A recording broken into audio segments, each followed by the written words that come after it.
నమః శివాయ. ఈ యొక్క శివపురాణం ప్రతి ఒక్కరికి అందుబాటులో ఉండదని, ప్రతి ఒక్కరికి ఈ పుస్తకం అందుబాటులో ఉన్నా కూడా ప్రతి ఒక్కరూ దీన్ని చదవగలుగుతారని కానీ, చదివినా కూడా దాన్ని అర్థం చేసుకోగలుగుతారని కానీ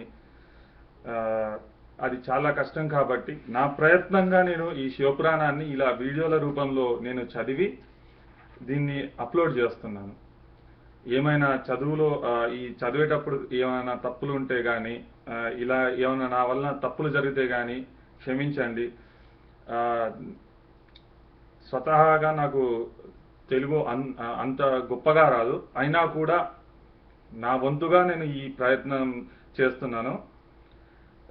ఈ శివ మహాపురాణంలోని ముందుగా మనము అసలు ఈ శివ మహాపురాణం సూతుడు ఎలా చెప్పాడు అనే దానికంటే ముందు కూడా అసలు ఇది ఎక్కడ మొదలైంది, ఎలా చెప్పడానికి మొదలైంది అనేది ఈరోజు తెలుసుకుందాం.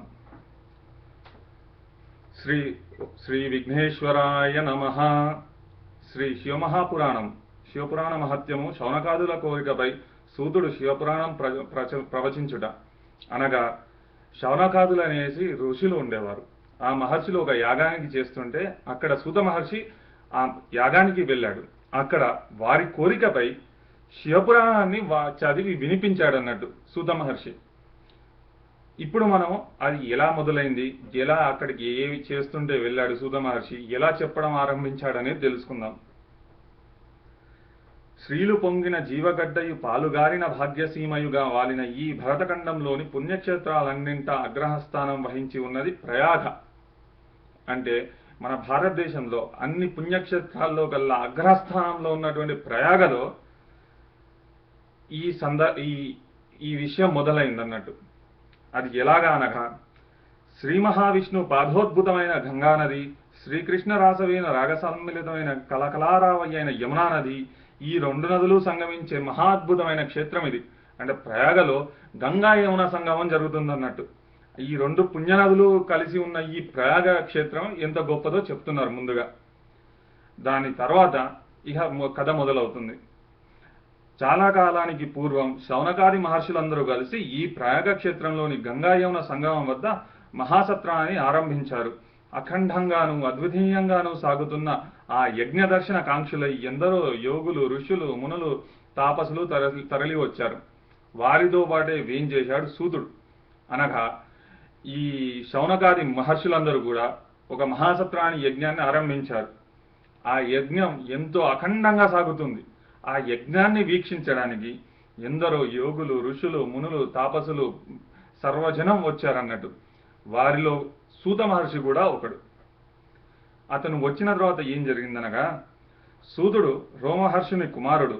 వేదాలను విభజించి 18 పురాణాలను ప్రవచించి పంచమవేదమనదగిన మహాభారత ఇతిహాసాన్ని ప్రజలకు అందించిన శ్రీ వేదవ్యాసుల వారి యొక్క ప్రియతమ శిష్యుడు.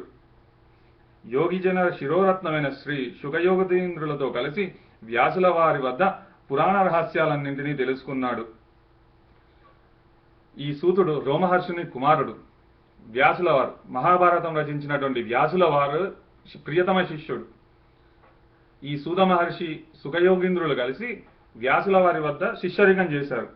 అలా చేసినప్పుడు వాళ్ళు పురాణ రహస్యాలన్నింటినీ తెలుసుకున్నారు. వాటితో పాటు ధర్మాలు, శాస్త్రాలు, వేదాలు, వాదాలు అన్నీ క్షుణ్ణంగా నేర్చుకున్నారు. ఆయనకు తెలియనిదంటూ ఏమీ ఉండేది కాదు. ఆయన చెప్పలేని పురాణ గాథ కానీ, విప్పలేని ధర్మ సందేహం కానీ ప్రపంచంలోనే లేవు. అడిగిన వారందరికీ తన అపూర్వ కథాకథనం విధానంతో ఆయా పురాణాలను వినిపించడం, వారిని ధన్యులను చేయడం, తాను చరితార్థుడయ్యాననుకోవడం, ఇదే ఆయన లోకం. అనగా ఈయన ఇటువంటి పురాణాలతో పాటు ధర్మాలు, శాస్త్రాలు అన్నీ నేర్చుకున్నాడు. ఇక నేర్చుకున్న వాటి గురించి ఆయన అంటే ఈ పురాణాల గురించి కానీ, వేదాల గురించి కానీ, ధర్మాల గురించి కానీ ఆయన తెలియదంటూ ఏది ఉండేది కాదు. ఆయన చెప్పలేని విప్పలేని ధర్మ సందేహం అంటూ ఏది ఉండేది కాదు.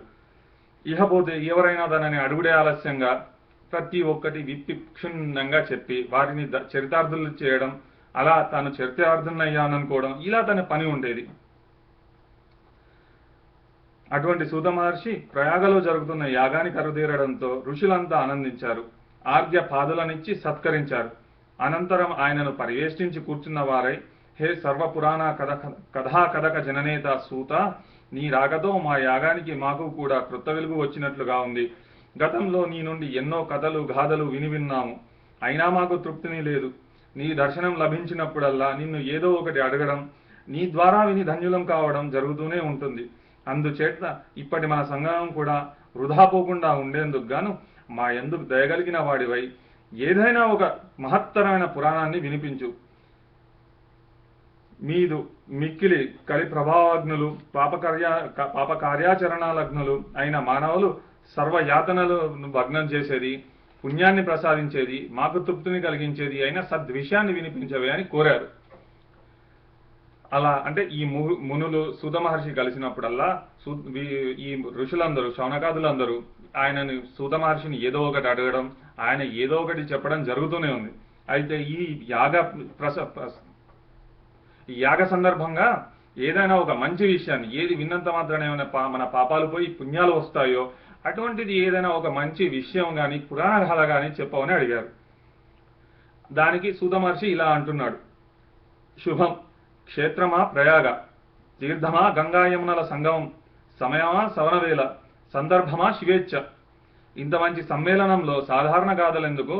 దేన్ని స్మరించినంత మాత్రం చేత జన్మ జన్మాంతర పాపాలు కూడా నిప్పులో పడి ప్రత్తిపోగుల్లా కాలిపోతాయో, ఏది తెలుసుకున్నంత మాత్రాన జీవకోటిని కప్పిన అజ్ఞానం కుదుళ్లతో సహా పెకిలించుకొని పోతుందో అటువంటి శివ మహాపురాణాన్ని చెబుతాను వినండి అంటే, ఇక పోతే ఈయన సూత మహర్షి ఇలా చెప్పిన దానికి అర్థమేమనగా, శుభం క్షేత్రమా ప్రయాగ, గొప్ప క్షేత్రాలలో ఒకటి, అగ్రస్థానంలో నిలిచింది.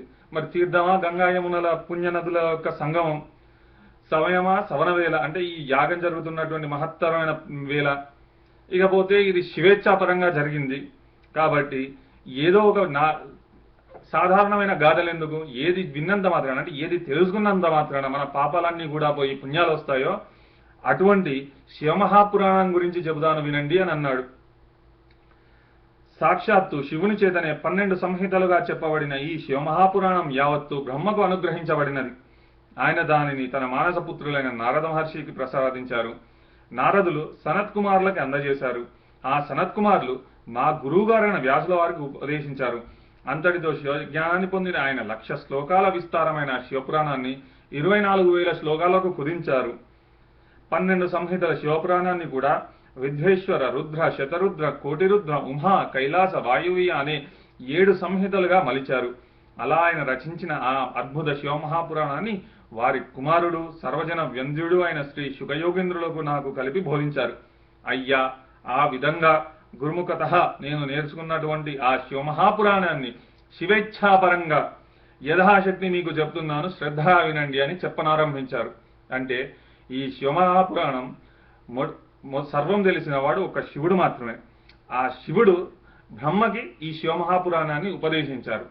ఆ బ్రహ్మదేవుడు వారి మానసపుత్రులైన అంటే నారద మునీంద్రుల వారికి చెప్పాడు. ఆ నారద మునీంద్రులు సనత్ కుమార్ల వారికి ఈ విషయాన్నంతా బోధించారు. ఆ సనత్ కుమార్ల వారు వ్యాసులకి బోధించారు. ఆ వ్యాసుడు మహాభారతం రచించినటువంటి వ్యాసుడు తన కుమారుడైన సుఖయోగీంద్రుడు మరియు సూత మహర్షికి బోధించాడు.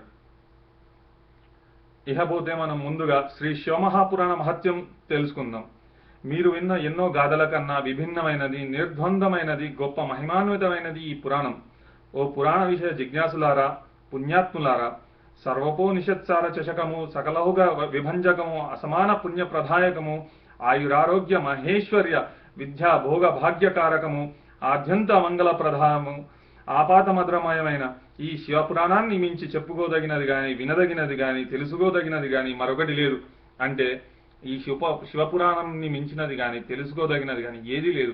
ఏది తెలుసుకున్నంత మాత్రాన మనకు సర్వ పాపాలు హరించుకపోయి పుణ్యాలు లభించి సర్వభోగాలు లభిస్తాయో, ముక్తి లభిస్తుందో అటువంటి ఈ శివమహాపురాణం గురించి తెలుసుకోవడం మన జన్మ ధన్యమైనట్టు, అంత పని అన్నట్టు.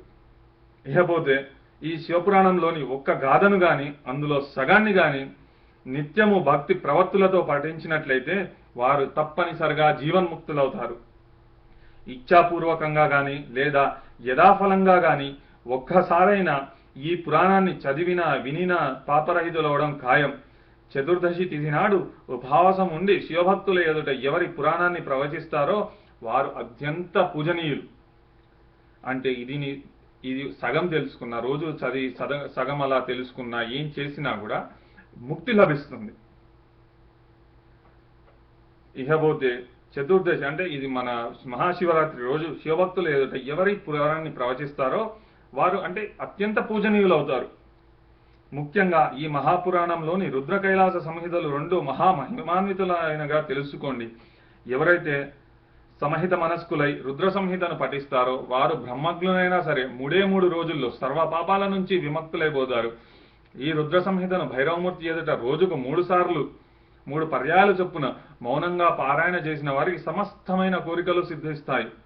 అంటే ఈ రుద్ర మరియు కైలాస సంహితలు ఈ 2 కూడా అంటే మనకున్న 7 సంహితల్లో ఈ శివపురాణం 7 సంహితలుగా విభజించబడిన సంగతి ముందుగానే తెలియజేయడం జరిగింది. అందులో ఈ 2 అంటే రుద్ర కైలాస సంహితలు కూడా 2 మహామహిమాన్వితమైనవిగా అంటే గొప్ప మహత్తున్నవిగా ఉన్నాయి. ఈ ఎవరైతే చదువుతారో అంటే బ్రహ్మజ్ఞానులైనా సరే ఎంతటి పాపాలు చేసినను ఆ పాపాలు 3 రోజుల్లో హరించుకపోతాయి.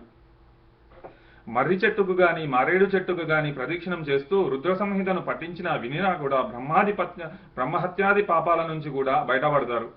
రుద్ర సంహిత కన్నా శ్రేష్టమైనది కైలాస సంహిత. దీని మహిమ పూర్తిగా తెలిసిన వాడు ఒక్క శివుడు మాత్రమే. ఆ పరమేశ్వరునికి కైలాస సంహిత మహత్యం పూర్తిగా తెలుసును. బ్రహ్మకి, నారదులకి, సనత్కుమార్లకి, మా గురువుగారైన వ్యాసుల వారికి కూడా సగం మాత్రమే తెలుసు. ఒక పావు భాగం మాత్రమే నాకు తెలిసి ఉంటుందని భావించుకుంటున్నాను నేను. అది కూడా శివేచ్ఛ ప్రాణకోటి సమస్తాన్ని తరింపజేసే పంచాక్షరి మహామంత్రం. దాని ప్రభావము, జపవిధి విధానము, ధర్మార్థ కామములచే త్రివర్గ ఫల ప్రాప్తికి తగు ఉపాయాలు, మోక్షసిద్ధికి అవసరమైన సమస్త విషయాలు క్రోడీకరించి చెప్పబడిన ఈ శివపురాణం యొక్క మహత్యాన్ని విశదీకరించడం ఎవరి వల్ల అయ్యే పని కాదు. అయినా నా శక్తి మేరకు ప్రయత్నిస్తాను అని అన్నాడు సూత మహర్షి. అనగా ఈ రుద్ర సంహిత కన్నా కైలాస సంహిత మొత్తం ఇంకా గొప్పదైన అన్నట్టు, అంటే చాలా మహత్తు కలిగినటువంటిది. ఈ కైలాస సంహిత మొత్తం అంటే దాని యొక్క మొత్తం మహత్తు తెలిసిన వాడు ఒక శివుడు మాత్రమేనంట.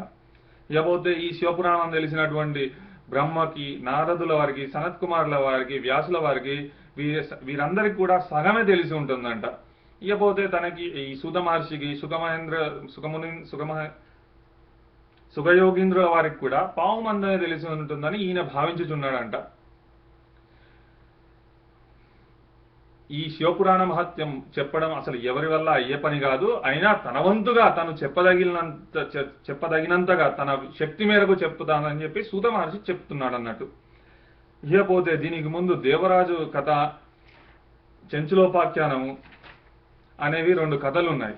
ఈ 2 కథలు కూడా శివపురాణ యొక్క మహత్తును తెలియజేసేవి. ఇవి ఇక మనం 2వ వీడియోలో చూద్దాం.